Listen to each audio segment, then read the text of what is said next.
Bismillahirrahmanirrahim. Assalamualaikum warahmatullahi wabarakatuh. Alhamdulillahilladzi hadana li hadza wa ma kunna linahtadiya laula an hadanallah. Laqad ja'at rusulu rabbina bil haqq wa nudu an tilkumul jannah urithumuha bima kuntum ta'malun. Ashhadu an la ilaha illallah wahdahu la syarika lah wa ashhadu anna Muhammadan abduhu wa rasuluh. Allahumma salli wa sallim wa barik ala nabiyyina Muhammadin wa ala alihi wa sahbihi wa sallam. Amma ba'du. Ya hayyu ya qayyum bi rahmatika astaghith aslih li sya'ni kullahu wa la takilni ila nafsi tarfata 'ain. Allahumma inni as'aluka ilman nafi'an wa rizqan thayyiban wa amalan mutaqabbala. Ayuhal ikhwah, bapak dan ibu sekalian, para asatiz, para tokoh, para pengurus DKM, azanillahu wa iyyakum, rahimani wa rahimakumullah, yang sama-sama kita mengharapkan taufik dan hidayah dari Allah Subhanahu wa taala.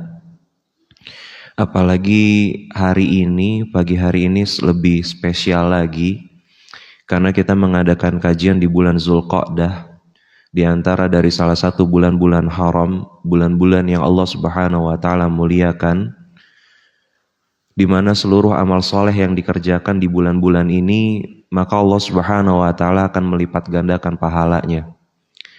Maka dengan begitu kita harus banyak bersyukur, memuji Allah, memohon ampun kepada Allah. Mudah-mudahan seluruh usaha yang kita lakukan dalam memperbaiki ketakwaan kita, memperbaiki wawasan kita tentang Islam, Allah lipat gandakan pahalanya, dan mudah-mudahan menjadi pemberat timbang amal soleh kita nanti di yaumil hisab kelak insyaallah.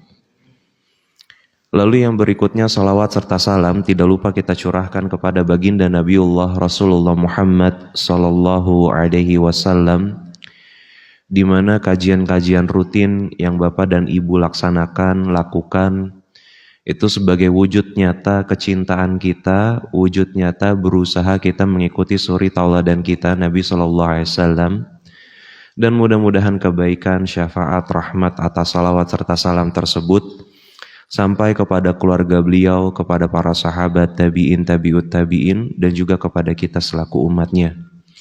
Dan mudah-mudahan seluruh pengorbanan yang kita lakukan, baik dari sisi waktu, harta, tenaga, dan hal-hal lain yang kita korbankan, Allah Subhanahu wa taala memberikan rahmat kepada kita, diberikan kita kesempatan untuk masuk dan minum dari telaganya Nabi sallallahu alaihi wasallam, lalu kita semua mudah-mudahan bisa masuk ke dalam surganya Allah Subhanahu wa taala.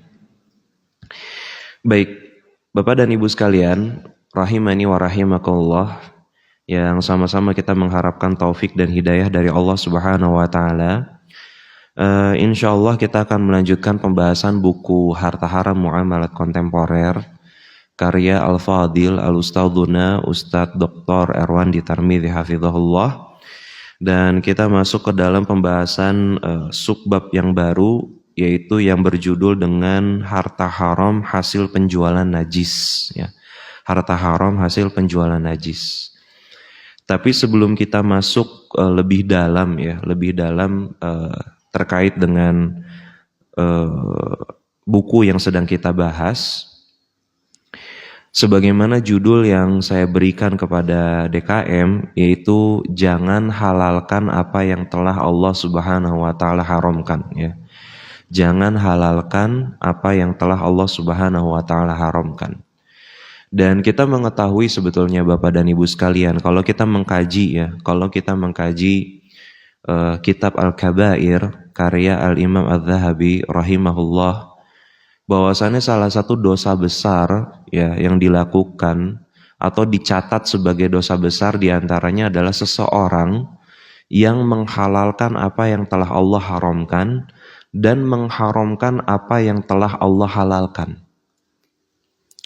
Terlepas terjadinya perbedaan pendapat di kalangan para ulama, mana dosanya yang lebih besar, apakah mengharamkan yang halal atau menghalalkan yang haram, Tapi ada satu kesimpulan yang pasti di luar seluruh perbedaan pendapat tersebut, bahwasannya menyimpulkan hukum apakah dia halal ataukah dia haram tanpa dibangun di atas keilmuan yang benar, maka konsekuensinya akan jatuh ke dalam dosa besar.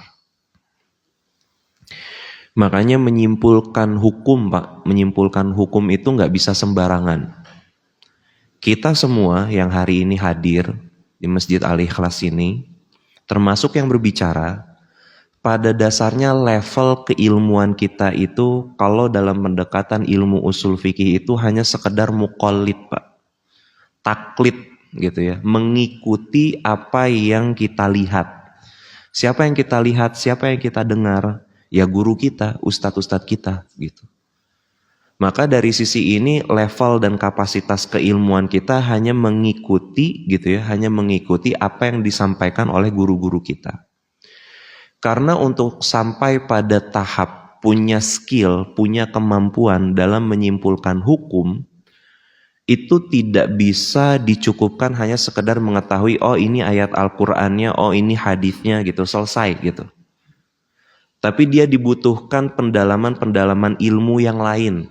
Ya bahasa Arabnya lah, ya usul fikihnya lah, ya mustalah hadisnya lah, ya usul tafsirnya gitu.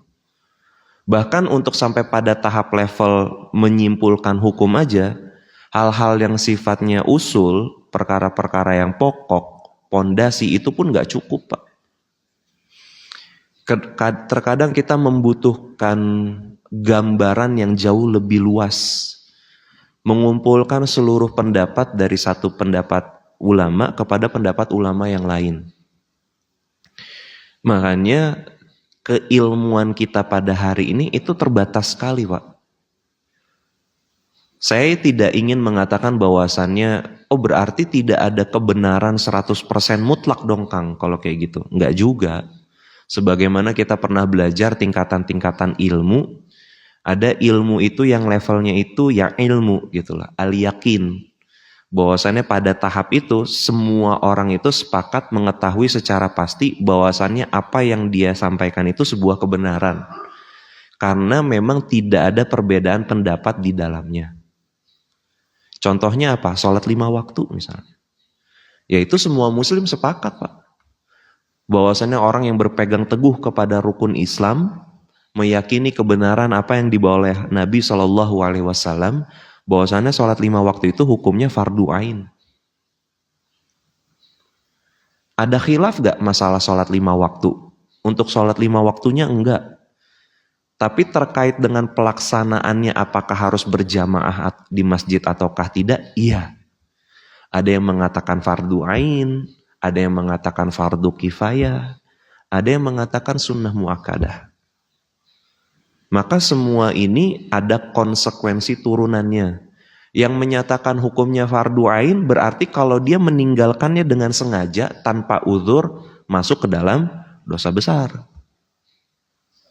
Kalau fardu kifayah berarti sama seperti hukum menyelenggarakan janais itu. Sholat jenazah. Maka dari sisi ini kalau sudah ada yang mengerjakannya, maka yang lain gugur kewajibannya. Dan begitu seterusnya, ada konsekuensi hukum. Tetapi kalau dalam tema yang sedang kita bahas, Pak, fikih muamalah, apalagi kontemporer, Pak, itu rata-rata pada tingkatan yang kedua, dhon, dugaan kuat. Dalilnya ini, interpretasi ulama yang menjelaskan terhadap dalil ini A, B, C, D, E, saya condong kepada ulama yang B. Dhon, dugaan kuat. Dia bukan dipengaruhi oleh faktor saya suka sama Ustadz Fulan, saya tidak suka sama Ustadz Fulan, gak gitu. Objektivitasnya harus tetap dijaga. Dinilai berdasarkan ilmu, tapi sesuai dengan kapasitas kita. Dari apa yang sudah saya sampaikan dari awal sampai sekarang saat ini, yang ingin saya beritahukan adalah intinya menyimpulkan hukum itu tidak hanya bisa berdasarkan apa yang kita suka dan tidak kita suka, dan tidak hanya bisa tidak boleh sembarangan, lebih tepatnya tidak boleh sembarangan dalam menyimpulkan hukum apakah dia halal ataukah dia haram. Bahkan nanti semakin jauh kita mempelajari buku harta haram muamalat kontemporer ini, Pak. Saya dengan guru saya, Ustaz Luna, Ustaz Dr. Erwan di Tarmidhi Hafizullah, sangat dimungkinkan adanya perbedaan pendapat. Berbeda pendapat antara guru sama murid boleh nggak, Pak? Wah, ini muridnya su'ul adab. Iya, saya pernah, Pak, mendengar hal seperti itu. Boleh nggak, Pak? Boleh. Contoh lah yang paling simpel lah. Kalau dalam pendekatan yang sering saya dengar, yang sering saya ulang, misalnya antara perbedaan pandangan Al-Imam Ibnu Qayyim Al-Jauziyah rahimahullah dengan gurunya Syekhul Islam Ibnu Taimiyah rahimahullah. Ada perbedaan pandangan. Wajar, Pak, nggak ada masalah. Setiap orang itu punya tingkatan ilmunya masing-masing. Bahkan kan Al-Imam Abu Hanifah itu menyebutkan terkadang seseorang itu berbeda pendapat, walaupun dia telah mengetahui dalilnya, keyakinan itu belum datang. Dalilnya ada gitu loh. Tapi dia dalam memahami dalil ini berbeda mungkin dengan orang lain, dengan para ulama yang lain.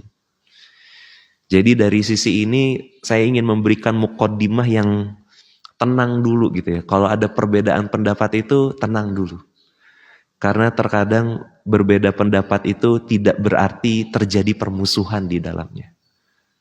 Ya. Nih hari-hari ini nih lagi runcing nih berbagai macam permasalahan. Beda pendapat dikit seolah-olah dituduh jauh dari kebenaran. Iya, Pak, masa Bapak yang sebelah jarinya diutek-utek Bapak enggak, terus bilang, wah ini nggak bener nih sholatnya. Melebihi dari 3 gerakan ini. Iya, Pak, nggak bisa begitu, Pak. Yang satu letak tangannya di dada, yang satu di perut, yang satu agak ke bawah sedikit. Ini yang di dada berlebihan, overdosis nih. Nggak bisa, Pak. Nggak bisa, Pak. Al-Majmu' Syarah Al-Muhadzab itu belasan jilid, Pak. Dalam madhabnya Imam Syafi'i. Perbandingan pendapat di internal madhab dan antara perbedaan pendapat dengan madhab yang lain. Al-Mughni, Pak. Belasan jilid, Pak. Terus kita mengatakan, sok Bapak kuat gak baca belasan jilid? Kita mengkaji ini sebulan sekali baru sampai halaman 57, Pak. Dari 670 halaman. Ini menunjukkan bahwasannya apa yang kita pelajari itu masih jauh, Pak. Jadi yang namanya ada perbedaan pendapat, itu bisa dikatakan bisa kita maklumi. Berbeda pandangan dengan orang lain, selama kita punya ilmunya cukup. Pegang untuk diri sendiri. Nggak perlu sampai bikin status berjilid-jilid. Nggak perlu, Pak. Banyak ilmu, Pak, yang harus kita kejar. Betul nggak? Iya. Proses memperbaiki diri kita sehari ini seperti apa? Banyak hal, Pak. Yang harus kita punya skala prioritas yang jauh lebih besar daripada hanya berdebat saya jauh lebih benar daripada si fulan. Lebih banyak, Pak. Sholat kita. Level kekhusyuan kita udah sampai mana? Iya kan? Wudhu kita yakin udah sempurna. Ya, banyak hal lah yang harus kita kejar. Intinya berbicara tentang halal dan haram tidak sesederhana itu. Nah, di dalam pembahasan terkait dengan harta haram hasil penjualan najis ini, penulis membawakan di awal pembahasan ini membawakan firman Allah Subhanahu wa taala dalam surat Al-Muddathir, ya. Di mana Allah Subhanahu wa taala berfirman, ya ayyuhal muddathir, wahai orang yang sedang berselimut, kum fa'anzir wa rabbaka fakabbir wa thiyabaka fatahhir. Bangunlah lalu berikanlah peringatan, lalu agungkanlah Rabbmu. Wa thiyabaka fatahhir, dan pakaianmu bersihkanlah. Makna bersihkan dalam ayat ini ada 2 makna. Yang pertama secara lahirnya, ya, yaitu berarti apa saja najis-najis yang melekat pada pakaian bersihkan. Lalu yang kedua adalah terkait dengan kotoran kolbu. Ya hasad lah, dengki, ketidakikhlasan dalam beramal, maka itu semua disingkirkan. Nah, ayat ini menurut penulis, berdasarkan ayat ini maka hukum asal najis adalah dimusnahkan. dan dijauhkan dari lingkungan tempat seorang muslim, khususnya ketika mendekatkan diri kepada Robnya. Makanya kan salah satu perintah yang Allah Subhanahu wa taala bebankan kepada kita ketika kita melaksanakan sholat apa Pak? Bersuci. Ya, bersuci. Ya wudhu lah. Bagi mereka yang dalam kondisi hadas besar berarti mandi junub lah. Maka dari sisi ini semua harus dilakukan. Tapi di sisi yang lain ada faedah lain Pak yang bisa Bapak amalkan di kehidupan Bapak sehari-hari. Khususnya kita-kita yang mencari nafkah. Kalau dalam hal ini adalah perintah berdakwah, menyampaikan kebenaran kepada Nabi Shallallahu Alaihi Wasallam. Adapun kita yang diwajibkan untuk mencari nafkah, Pak, maka salah satu cara untuk meraih keberkahan, ya, adalah berangkat dalam kondisi bersih, suci. Sebagian ulama yang lain mengatakan sebaiknya seseorang yang keluar dari rumah dalam kondisi berwudu. Lalu perbaiki urusan hati. Untuk mendapatkan rizki yang jauh lebih baik insya Allah, lebih berkah. Nah, lalu dari sisi ini ya, penulis juga membawakan hadis dari Nabi SAW. Di mana hadis ini saya bawakan dalam konteks yang jauh lebih lengkap ya. Bahwasannya situasinya adalah Nabi SAW itu sedang duduk di dekat Hajar Aswad, di sudut Ka'bah. Lalu beliau melihat ke langit, lalu tersenyum. Kalau beliau melihat ke langit berarti ada apa Pak? Ada wahyu. Ya. Lalu beliau SAW beliau bersabda, la'anal yahud. Ya, la'anallahu al-yahud, la'anallahu al-yahud, la'anallahu al-yahud. Semoga Allah melaknat orang-orang Yahudi. Amin. Ya. Semoga Allah melaknat orang-orang Yahudi sebanyak 3 kali. Amin. Semoga Allah laknat orang-orang Yahudi ya. Maka dari sisi ini Nabi SAW lalu melanjutkan, Inna allaha harrama alaihimu syuhuma faba'uha wa akalahu athmanaha. Sesungguhnya Allah Subhanahu wa taala telah mengharamkan kepada orang-orang Yahudi itu memakan gaji hewan ternak. Lalu mereka jual, lalu mereka makan uang hasil penjualannya tersebut. Ya. Nanti di dalam hadis yang lain disebutkan bahwasannya terlebih dahulu dirubah bentuknya oleh orang-orang Yahudi. Nah, tapi dari sisi ini, Nabi SAW ingin menunjukkan bahwasannya pertama, Pak, syariat orang-orang Yahudi yang Allah Subhanahu wa taala tetapkan kepada orang-orang Yahudi dengan kita pada hari ini itu berbeda. Makanya setiap generasi era dari Nabi dan Rasul itu terkadang hukumnya syariatnya berbeda dengan hikmahnya masing-masing. Tapi yang bisa kita ketahui hikmahnya secara pasti, Allah Subhanahu wa taala ketika menetapkan syariat, hukum boleh dan tidak, halal dan haram, bagi kita yang hidup pada hari ini, kita umatnya Nabi SAW, tidak ada satupun yang Allah Subhanahu wa taala haramkan kepada kita itu sebagai bentuk hukuman. Enggak ada, Pak. Sebagaimana yang pernah saya sampaikan, itu semua tujuannya untuk menjaga keberlangsungan hidup manusia di muka bumi ini. Contoh aja misalnya masalah gaji. Gaji itu apa sih Pak? Lemak kan? Lemak buat kita, sapi itu boleh gak Pak? Lemak sapi boleh gak? Nah, sebentar lagi Idul Adha nih. Perlu kita pisah tuh lemaknya tuh. Perlu gak? Ya dipisah paling yang kolesterol kan gitu ya, asam urat gitu. Tapi kalau untuk konsumsi hukum asalnya kita sebagai muslim boleh gak Pak? Boleh. Orang Yahudi gak boleh Pak. Kebayang gak Pak ribetnya? Nih yang biasa ini nih, ngemotong daging. Susah gak Pak misahin lemak itu sama daging? Susah gak ibu-ibu? Susah itu.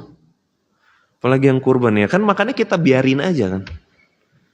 Nah orang-orang Yahudi itu dihukum oleh Allah Subhanahu wa ta'ala. Disebabkan sikap kritis mereka, tidak mau taat mereka. Kalau turun syariat tanya dulu logikanya apa gitu. Iya kan? Orang-orang Yahudi itu selalu mempertanyakan, ini syariat ini nggak masuk akal nih gitu. Tapi di sisi yang lain mereka menyukai hal-hal yang magis. Ya, kisah sapi itu yang dibuat terus ternyata mengeluarkan bunyi gitu. Ah, ini rob kamu yang sebenarnya. Tertipu kan mereka? Lebih tepatnya mereka suka dengan hal-hal yang magis gitu. Tapi ketika syariat itu turun dari Nabi Musa gitu kan, disuruh melewati laut, ya kamu dengan robmu aja jalan duluan. Kalau kamu selamat kita ngikut di belakang. Ya. Karena bagi mereka terlihat terbelah gitu kan. Itu bagi mereka ini nggak masuk akal nih. Paling cuma sebentar kan gitu. Ya begitu. Semuanya harus diukur dengan hal-hal logis. Tapi di sisi yang lain, hal-hal yang magis, mereka jatuh ke dalam kesyirikan. Nah itu Yahudi tuh. Ya, semoga Allah melaknat orang-orang Yahudi. Maka dari sisi ini yang berbeda Pak. Allah Subhanahu wa Ta'ala menetapkan sebuah syariat terkadang bagi mereka, khususnya orang-orang Yahudi dalam hal yang kita bahas pada pagi hari ini, itu sebagai bentuk hukuman Pak. Memang dihukum mereka. Nah, makanya Nabi SAW menyebutkan, wa innallaha idza harrama ala qaumin aqla syai'in harrama alaihim thamanahu. Dan sesungguhnya ketika Allah Subhanahu wa Ta'ala bila mengharamkan memakan sesuatu, mengonsumsi sesuatu, sesungguhnya Allah Subhanahu wa Ta'ala juga mengharamkan hasil penjualannya. Ya, hasil penjualannya juga diharamkan. Nah, sebelum kita masuk lebih dalam, ya, sebenarnya terkait dengan masalah boleh ataukah tidak menjual najis ini, itu kita udah bahas Pak di syarat sah jual beli. Nah, sambil murojaah nih, bulan depan ujian kan kita ya? Iya, bulan depan ujian. Betul kan ya? Saya janjiin bulan depan kan? Iya. Harus bawa handphone. Saya nggak suruh bawa bapak ibu pulpen dan kertas, nggak usah. Siap-siap bawa handphone dan siap-siap untuk tidak hadir gitu kan ya. Kacau nih. Ini kan kita butuh evaluasi ya. Kalau nanti nanya bocorannya gimana Kang? Bocorannya dari halaman pertama sampai halaman 60 60 dong ya, sampai halaman 60 ya. Sampai halaman 60. Sedikit itu ya. Mau berapa soal? 50 cukup? Cukup. Loh, kan makin banyak soalnya probabilitas kebenarannya makin tinggi ya. Berbarengan dengan salahnya. Iya. Nah, kita murojaah dulu nih. Syarat sah jual beli yang pertama apa Pak? Menurut Dr. Yusuf As-Subaili, apa yang paling urgent, yang paling penting? Syarat sah pertama yang paling penting apa? Lupa. Yang kedua, lupa. Yang ketiga, makin lupa lagi Kang ya. Yang pertama apa? Clue-nya surat An-Nisa ayat ke-29. Apa? Allah Subhanahu wa Ta'ala berfirman, ya ayyuhalladzina amanu la ta'kulu amwalakum bainakum bil batil illa an takuna tijaratan antaradin minkum. Nah, ini yang digarisbawahi, antaradin minkum. Apa? Syarat sah jual beli yang paling urgent, yang paling penting adanya keridhaan dari kedua belah pihak yang bertransaksi. Itu kan yang pertama tuh. Dan kita pernah singgung terkait dengan larangan memaksa orang lain untuk menjual asetnya. Kecuali ada hajat, ya kan? Kalau di buku ini kan di halaman 55 ini. Jual beli terpaksa yang dibolehkan. Nah, terkait dengan masalah bab gusur menggusur. Nah, itu udah disebutin tuh. Ya.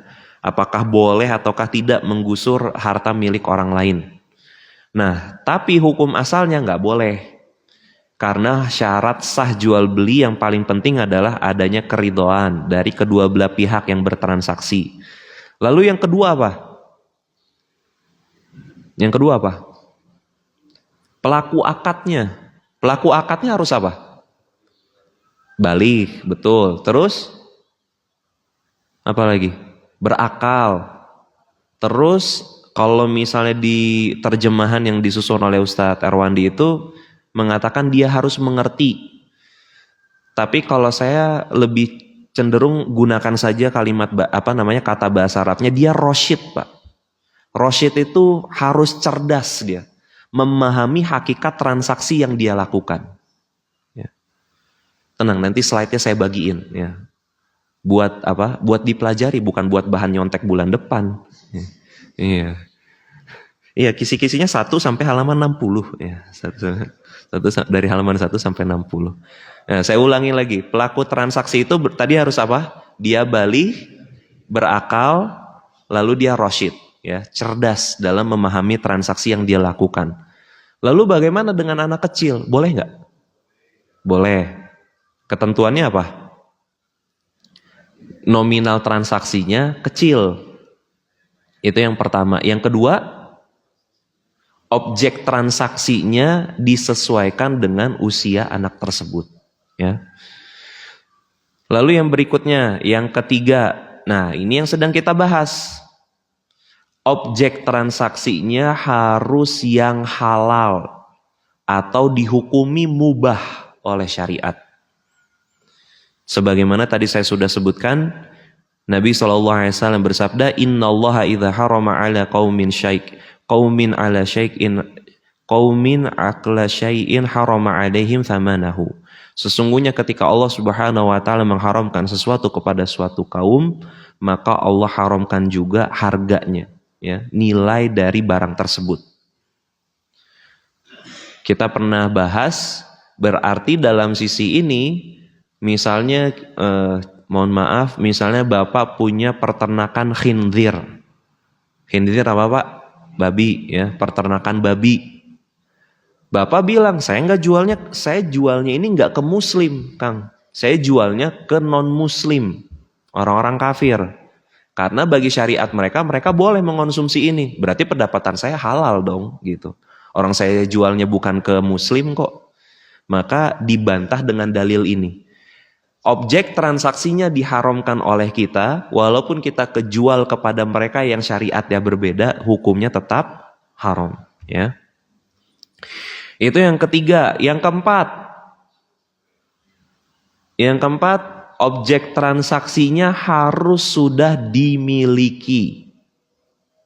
Berarti menjual barang yang belum dimiliki hukumnya tidak boleh atau haram.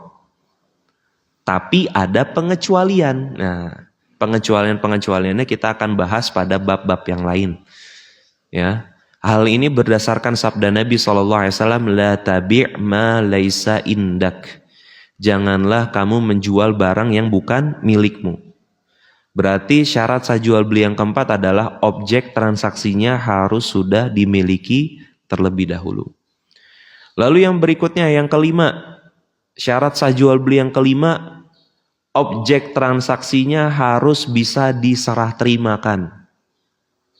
Bapak punya burung peliharaan, udah menang lomba sana sini, nilainya sampai ratusan juta rupiah, tapi hilang. Terus Bapak jual ke tetangga Bapak, Pak, saya mau jual burung saya nih, piagamnya tuh masih saya simpen. Sudah menang kompetisi sampai tingkat nasional. Tapi saya jualnya murah aja, 10 juta aja. Burungnya di mana Pak? Hilang.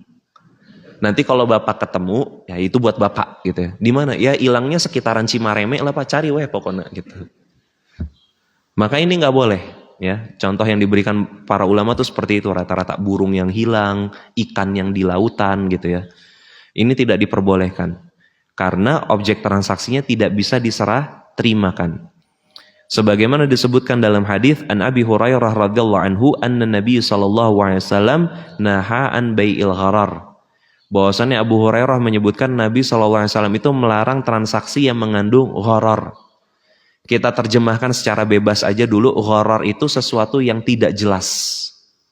Ya, sesuatu yang tidak jelas. Lalu yang keenam, syarat sah jual beli yang keenam adalah objek transaksi yang ditransaksikan itu harus maklum, diketahui. Ya. Dan diketahui transaksi ini ada dua cara. Yang pertama adalah dapat dilihat langsung. Lalu yang kedua adalah dengan cara menyebutkan karakteristiknya, sifat-sifatnya. Kalau misalnya transaksi langsung ya sama seperti kita di pasar gitu ya, di supermarket gitu. Nah itu kan transaksinya langsung, Bapak lihat barangnya, Bapak bayar. Kalau dengan cara menyebutkan sifat-sifatnya, pada hari ini kita bisa ambil contoh e-commerce atau marketplace gitu. Bapak cuma lihat fotonya, baca deskripsi barangnya, mengetahui harganya, ongkos kirimnya berapa, dikirim ke tempat Bapak. Caranya transfer dulu. Nah ini kan Bapak pegang nggak barangnya? Enggak. Misalnya disebutkan Bapak beli baju, tulisannya Katun Combat 20S. Bapak kan nggak bisa ngerasain bahannya kayak gimana. Tapi Bapak udah terbayang, oh Katun Combat 20S saya punya di lemari ya kurang lebih kayak gini lah. Lalu dikirim barangnya nanti ke rumah Bapak. Maka itu salah satu menjual barang dengan menyebutkan sifat-sifatnya. Ya. Maka dari sisi ini hukumnya boleh ya, sebagaimana disebutkan ya bahwasannya ini hukumnya boleh. Nabi SAW ketika datang ke ke Madinah gitu ya, itu melihat masyarakat Madinah itu terbiasa membeli kurma itu dalam penundaan 1-2 tahun. Maka Nabi SAW beliau bersabda, man aslafa fi syai'in fa fi kailin ma'lumin wa waznin ma'lumin illa ajalin ma'lumin. Barang siapa yang mempraktekkan jual beli salam itu sederhananya pre-order gitu ya. Jual beli buah-buahan dengan cara salam ini, dengan pre-order ini, maka hendaklah dia mengetahui takarannya, ya. Timbangannya itu diketahui. Lalu tentukan waktunya. Maka dari sisi ini melakukan transaksi dengan menyebutkan karakteristik barang itu diperbolehkan. Sekalipun nggak langsung dipegang, gitu ya, maka diperbolehkan. Nah itu syarat sah jual beli yang keenam. Apa tadi? Maklum, diketahui objek transaksinya seperti apa. Bisa dengan dua cara, dilihat langsung atau dengan menyebutkan sifat-sifatnya. Yang terakhir, syarat sah jual beli yang terakhir, yang ketujuh adalah harganya harus jelas, gitu ya. Harganya harus jelas. Makanya saya pernah berikan contoh juga, nggak bisa tuh karena Bapak udah berteman baik dengan dengan tetangga Bapak, misalnya Bapak jual motor. Terus Bapak bilang gitu ya, harganya berapa nih? Ah gampang lah Pak gitu.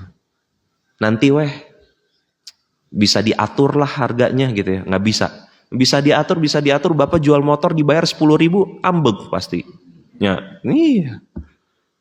Maka dari sisi ini harganya harus disepakati. Termasuk juga metode pembayarannya.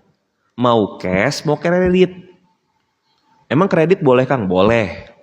Selama objek transaksinya ada, harganya diketahui. Pak, saya mau beli motor Bapak, tapi saya kredit ya. Harganya berapa Pak? Mau kredit berapa lama? Kredit 60 bulan. Motornya Astrea tahun 90-an, 80-an. Jual 2 juta, kredit 60 bulan Pak. Cicilannya berapa tuh? Ya, misalnya begitu, Bapak ridho, ya udah selesai, boleh. Yang penting harganya diketahui. Pokoknya ini harga motor 2 juta, cicil 60 bulan ya. Jadi mau dia perlambat pembayarannya atau dia percepat pembayarannya, yang diikat adalah harganya.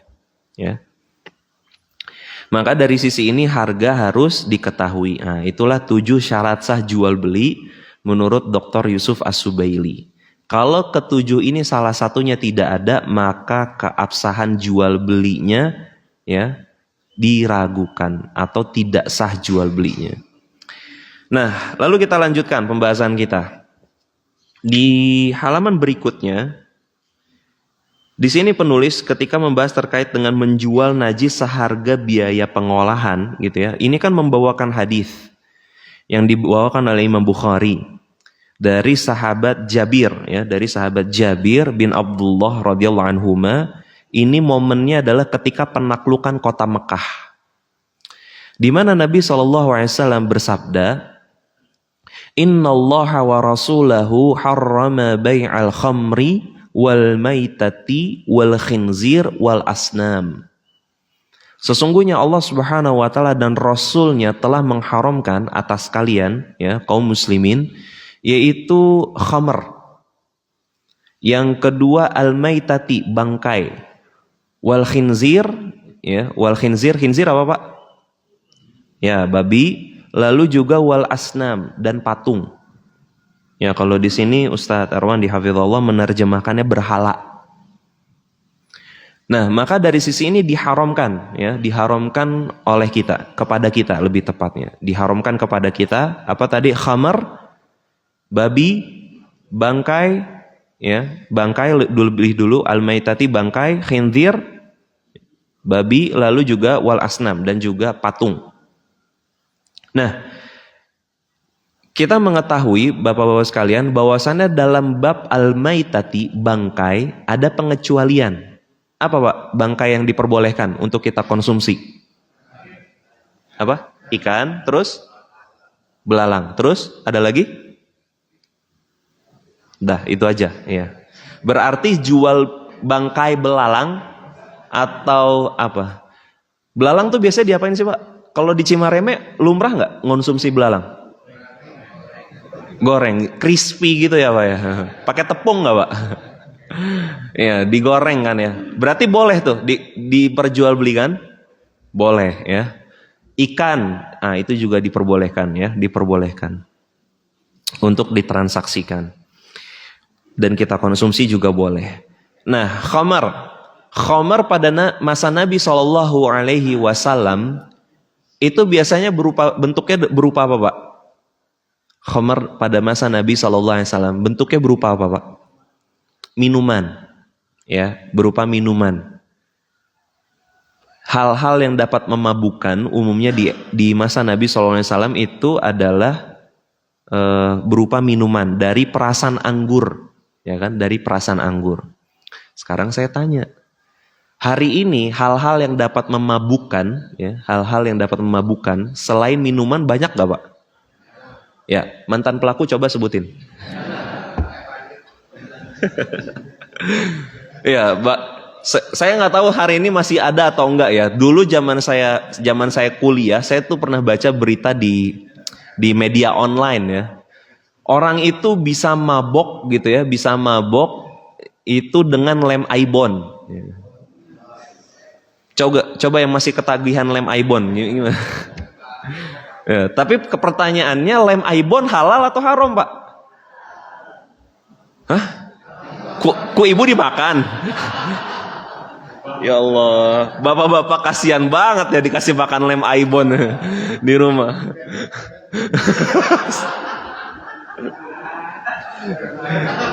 Namanya siapa Pak? Ini curhat ya jadinya. Ya Allah. Ya Allah, ya Rabb ya. Bapak-bapak, saya senangnya di Masjid Al-Ikhlas tuh gitu. Bapak-bapak tuh kalau dipancing sedikit curhatannya keluar semua ya. Ya Allah, kita lagi bahas fikih muamalat nih Pak, bukan fikih rumah tangga. Fikih rumah tangga sama ustadz yang lain ya. Iya, ini ya. Jadi lem Aibon halal atau haram? Ya, maka dari sisi ini barangnya halal Kang gitu ya, boleh ditransaksikan, tapi nggak boleh dikonsumsi, nggak boleh dimakan ya, dihirup gitu ya, sampai mabok kehilangan akal gitu ya, itu nggak boleh. Ya, maka dari sisi ini khamr itu diharamkan. Salah satu hikmahnya adalah karena dia dapat merusak akal. Ya, dia dapat merusak akal. Maka segala sesuatu yang dapat merusak akal dia harus dicegah, tidak diperbolehkan. Makanya hari ini seperti apa misalnya narkoba, baik itu yang dalam bentuk narkoba, bentuknya apa aja? Coba mantan pelaku. Ya, bisa dalam bentuk apa, dihisap gitu ya. Terus apalagi disuntik gitu. Terus apalagi dimakan mungkin. Maka kalau dia dapat menghilangkan akal, maka hukumnya haram, nggak boleh. Ya, hukumnya haram, tidak diperbolehkan. Tapi kan ini bentuknya bukan minuman gitu kan ya. Maka alasan yang paling mendasarnya bukan bentuknya benda cair atau bukan itu. Bukan dia dalam bentuk konsumsinya diminum atau tidak, bukan. Segala sesuatu yang dapat menghilangkan akal, maka hukumnya haram, tidak diperbolehkan. Bangkai haram, babi haram, asnam ya, terkait dengan patung. Nanti dalam permasalahan kontemporer, saya lupa ya dibahas atau tidak nanti. Terkait dengan masalah patung ini, masalah boneka. Ya, khususnya untuk anak-anak. Terus juga alat peraga di sekolah-sekolah. Apakah dia objek transaksi yang halal ataukah haram? Makanya saya bisa memahami kenapa Ustadz Dr. Erwan di Hafizahullah ketika menyebutkan di sini menerjemahkannya berhala. Karena berhala itu salah satu ilat atau sebab hukumnya, Pak. Kenapa diharamkan? Kenapa, Pak? Karena disembah. Ada yang nyembah alat peraga di sekolah nggak? Nggak ada. Makanya hukumnya alat peraga itu saya condong kepada pendapat yang hukumnya mubah. Tapi bagi mereka yang memahami asnam ini patung secara umum gitu ya, maka segala bentuk yang menyerupai makhluk hidup gitu ya, walaupun dia bisa dibongkar pasang, kan alat peraga bisa dibongkar pasang kan ya, maka dari sisi ini hukumnya tetap haram gitu. Lalu juga sebagian ulama ada yang pendapatnya tidak seketat yang pertama, menyatakan kalau patungnya sekedar untuk pajangan, tapi dikhawatirkan orang-orang memuja patung tersebut tanpa ada unsur penyembahan, maka dia hukumnya juga haram. Jadi ada unsur pengaguman gitu, Pak. Ya, ada unsur pengaguman. Sebagaimana kita tahu terkadang sebagian, kalau sepengalaman saya pribadi, misalnya beberapa komplek-komplek perumahan elit itu di area masuk itu dibikin patung gitu ya, dibikin patung besar ya, kuda lah, ya apalah, orang-orangan apa segala macam gitu ya. Nah itu kan nggak ada kan yang yang nyembah di situ tuh nggak ada. Tapi menimbulkan kekaguman.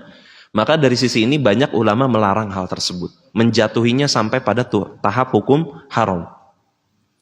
Tapi ada sebagian ulama yang lain hanya mengatakan hukumnya makruh saja. Nah, kita lanjutkan hadisnya. Lalu salah seorang sahabat bertanya, bagaimana dengan gaji bangkai? Karena gaji bangkai itu punya manfaat, ya buat ngecat perahu gitu ya, sebagai pelembab gitu ya. Ibu-ibu ada Bu yang ngelembapin kulit pakai gaji hewan? Ya. Insya Allah ya hari ini ya. Makanya biaya skincare ibu-ibu tuh mahal, Pak. Ya. Tolong bapak-bapak lebih giat bekerja ya, Pak ya, untuk memenuhi kebutuhan skincare ibu-ibu di rumah. Ya. Ibu-ibu udah saya bantuin ya, Bu ya. Ya. Ya. Dioleskan ke kulit sebagai pelembab. Jadi menggunakan lemak gaji ya sebagai pelembab dan juga sebagai minyak untuk lampu. Lalu Rasulullah SAW beliau melanjutkan, beliau menegaskan, la huwa haramun, tidak boleh dia haram. Ya.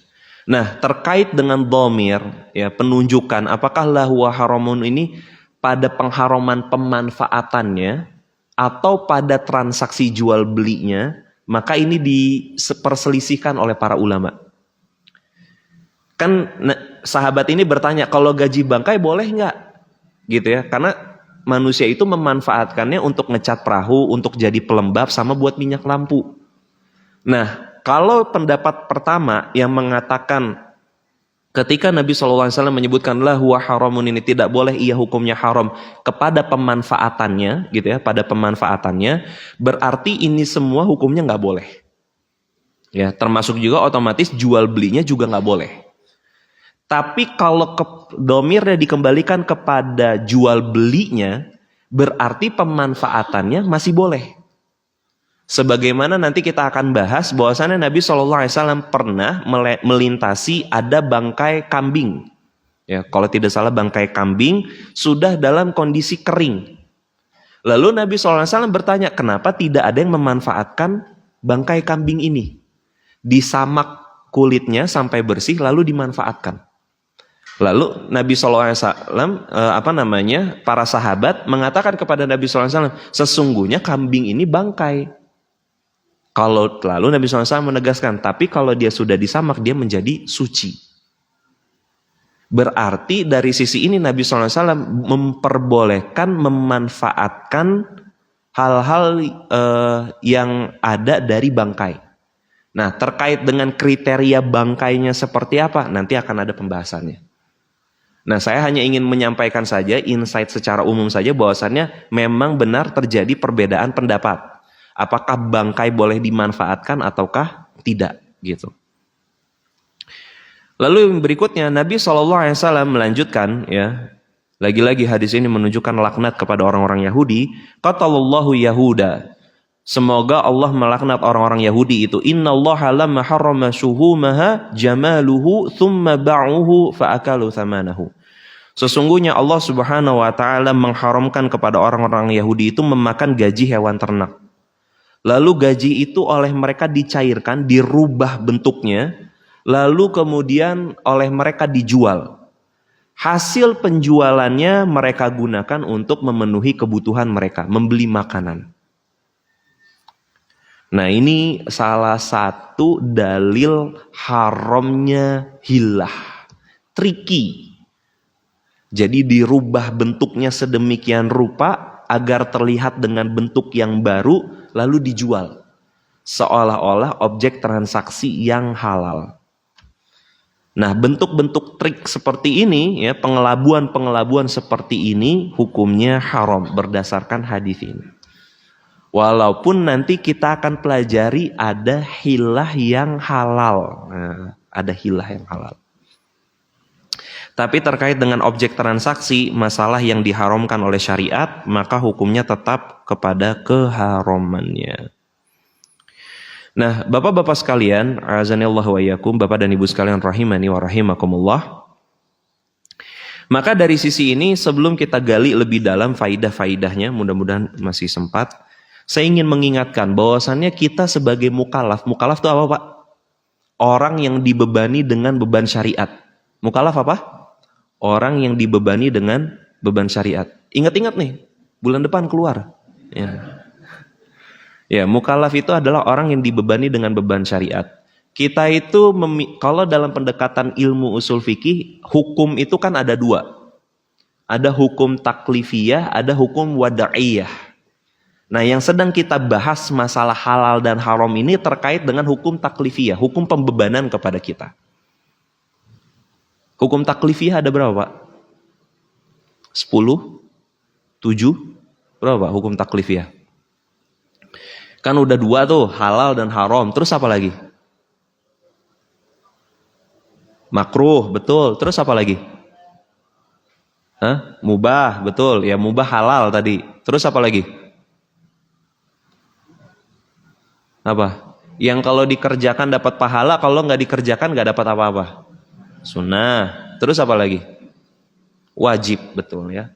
Perkara-perkara yang diwajibkan. Makanya hukum taklifiyah itu secara umum ada 5. Yang pertama kita urutkan, yang pertama adalah wajib, ya.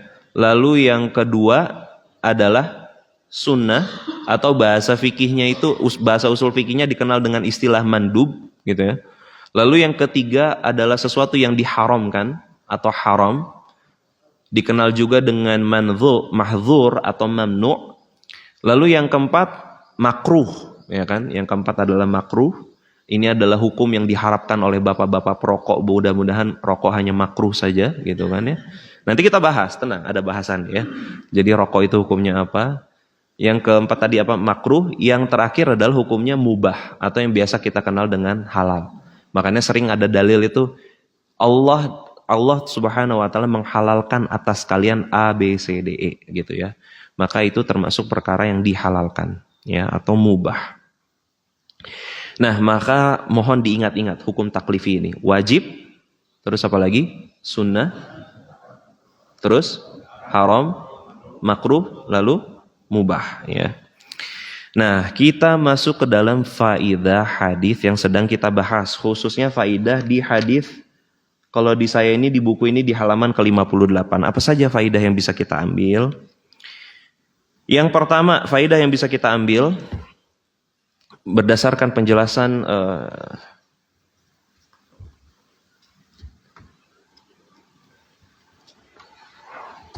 Di dalam kitab Taudihul Ahkam min Syarah Bulughul Maram, ya, Taudihul Ahkam min Syarah Bulughul Maram,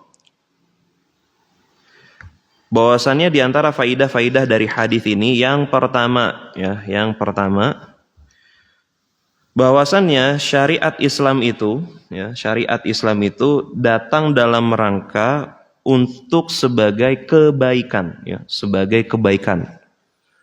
Sebagai kebaikan untuk menjaga 5 hal. 5 hal yang dijaga oleh syariat dikenal dengan istilah ad-daruriyatul khams. 5 hal yang dijaga oleh syariat. Apa aja Pak 5 hal yang dijaga oleh syariat? Faidah ini nggak ada nih, di buku nggak ada ya. Nanti makanya diingat-ingat ya, diingat-ingat ya. Mohon diingat-ingat. Keluar nggak pas ujian? Wallahu a'lam ya. Ad-daruriyatul khams, bahwasannya ketika syariat itu melarang sesuatu, dia dalam rangka menjaga pokok-pokok ya, pokok-pokok kehidupan manusia. Apa saja 5 hal itu? Apa aja Pak? Yang pertama agama, betul. Terus ad-din. Yang kedua an-nafs. Nafs itu apa terjemahannya? Jiwa atau nyawa juga boleh. Lalu apa lagi? Akal, betul. Terus apa lagi? Kehormatan atau harga diri itu dijaga oleh syariat juga. Lalu yang berikutnya apa? Yang sedang kita bahas ini apa? Al-mal. Al-mal itu adalah harta. Jadi kalau kita ulang, 5 hal yang dijaga oleh syariat apa aja Pak? Agama, jiwa, terus akal, kehormatan, lalu juga harta ya. Ada 5 hal yang dijaga oleh syariat. Maka ini termasuk di antara hikmah ya, hikmah bahwasannya syariat itu ketika mengharamkan sesuatu adalah untuk menjaga 5 hal tersebut. Lalu yang berikutnya, ketika Nabi SAW menyebutkan pengharaman tahrim al-khamr ya, terkait dengan pengharaman khamr, maka apa saja wasilah yang mengarah kepada proses pembuatan khamr itu semua terlarang. Makanya nanti kita akan pelajari ada hadis yang menyebutkan terkait dengan rincian-rincian para pelaku ya, para pelaku terkait dengan dosa khamr ini. Bahkan sampai disebutkan di hadis tersebut adalah orang yang menenteng tas belanjanya. Jadi bapak nggak minum, bapak nggak beli, cuman dimintain tolong bawain tas belanja. Misalnya teman bapak gitu, jangan teman bapak banget ya. Ya, misalnya contoh lah ya, kalau di Cimareme insya Allah nggak ada lah, di Masjid Al-Ikhlas ini nggak ada jamaahnya. Jadi misalnya ada seseorang beli khamar gitu ya, dia yang bayar, dia yang beli gitu ya, terus bapak nemenin gitu. Terus dia bilang ke bapak, Pak tolong bawain, ya tolong bawain ke rumah saya. Bapak cuma nenteng tas belanjaannya doang, maka bapak terkena dosa peminum khamar. Padahal bapak nggak ikut mabok. Nggak ikut mabuk. Makanya nanti hadis yang lain juga menyebutkan bahwasannya seseorang yang mengetahui ya dari anggur perasannya ini untuk memproduksi khamar, maka haram bagi dia untuk menjualnya. Kalau buah anggurnya sendiri Pak, itu boleh nggak Pak? Boleh. Tapi ketika Bapak punya kebun anggur, lalu tahu Bapak bahwasannya yang membeli dari Bapak, dari kebun Bapak, itu dia sebagai produsen khamar, maka hukumnya nggak boleh. Ya, hukumnya nggak boleh. Berarti kalau dalam kondisi pada hari ini seluruh objek atau benda, zat yang dapat diolah menjadi khamar, lalu dia menjualnya kepada produsen khamar, hukumnya haram, nggak boleh. Walaupun objek transaksinya kalau tidak digunakan untuk membuat khamar, hukumnya boleh. Contohnya apa? Beras Pak. Betul kan? Beras tuh bisa jadi khamar kan ya pada hari ini kan? Ya. Ada yang pernah nyobain? Gimana Pak cara bikinnya Pak? Iya, maka dari sisi ini ketika Bapak tahu gitu ya, ada orang buat sake gitu ya. Dia belinya dari beras dagangan Bapak gitu ya. Ini beras buatan Bapak bagus nih buat dibikin sake gitu kan ya. Maka dari sisi ini nggak boleh, hukumnya nggak boleh. Makanya Pak di dalam pendekatan ilmu usul fikih itu ada istilah yang dikenal dengan saddu zari'ah. Sesuatu itu dicegah karena dikhawatirkan masuk ke dalam madharat yang lebih besar. Sesuatu itu diharamkan, terlarang karena khawatir jatuh ke dalam kemadaratan yang lebih besar. Nah, nanti itu insya Allah kita bahas. Termasuk juga dengan, seingat saya nanti dibahas ini. Masalah objek transaksi seperti yang lagi ramai misalnya alat musik. Nah, alat musik tuh gimana tuh? Nah itu nanti kita bahas. Tapi nggak usah sampai ribut, santai aja. Ya. Santai aja. Bawa tenang aja. Nah itu nanti gimana tuh? Pembahasan hukumnya, insya Allah nanti ada pembahasan. Nanti kita nunggu agak tenang sedikit kali ya, ketika keributan sudah mereda gitu ya, baru kita bahas itu. Nah itu hikmah yang kedua, faidah yang kedua dari hadis yang kita bahas. Bahwasannya ya khamr itu dalam hal ini diharamkan gitu ya.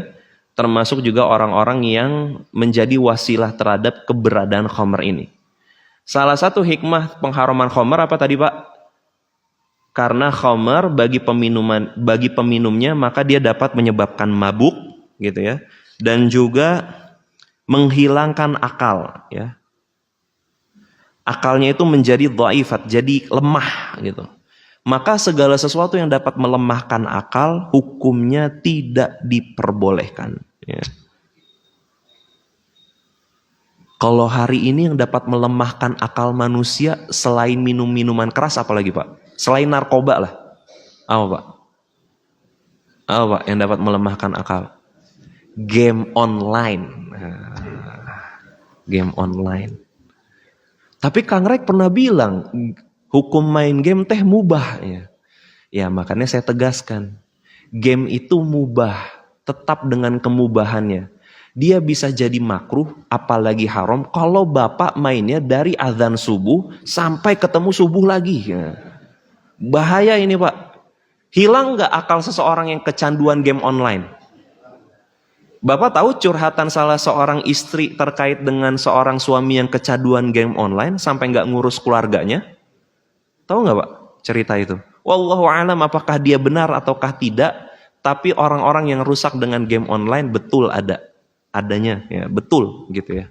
Itu nyata tuh. Kalau pakai bahasa teman-teman dari pergerakan waki gitu. Realitanya tuh ada tuh, betul. Nah, maka dari sisi ini ya, segala sesuatu yang dapat menghilangkan akal hukumnya tidak diperbolehkan, haram. Ya, seperti narkoba, minuman keras gitu ya. Adapun nanti terkait dengan kasus-kasus kontemporer seperti game dan yang lain-lain nanti kita akan ada pembahasan khusus ya. Lalu hukum mengonsumsi bangkai juga haram gitu ya. Hukum mengonsumsi bangkai juga haram. Maka dari sisi ini para ulama menyatakan mentransaksikannya pun juga diharamkan.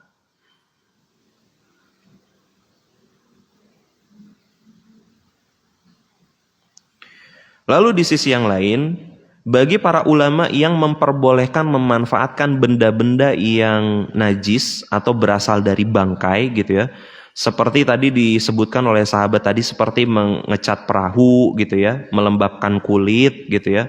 Maka menurut Al-Imam Ibnu Qayyim Al-Jauziyah rahimahullah, hukumnya tidak sampai pada derajat haram dalam memanfaatkannya, tapi juga tidak diperkenankan untuk berlebihan. Kalau berlebihan hukumnya bisa dijatuhkan kepada hukum makruh. Tidak sampai pada derajat haram. Yang tidak diperbolehkan adalah mentransaksikannya. Ya, hukum mentransaksikannya. Nah, terkait dengan hal ini, sebagaimana di halaman, kalau saya di halaman 58,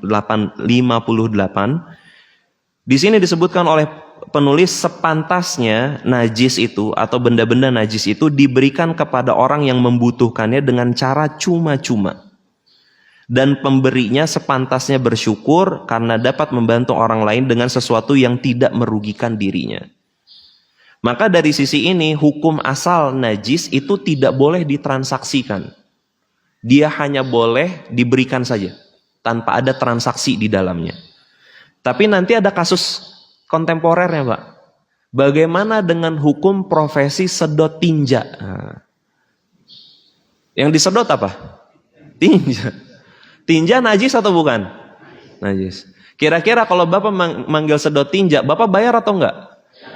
Hah? Ada yang gratis, ya punya Pemda. atau yang punya usahanya gitu ya. Tapi secara umum kalau Bapak manggil perusahaan swasta untuk sedot tinja, ya itu bayar atau enggak Pak? Bayar. Berarti Bapak mentransaksikan najis ataukah tidak?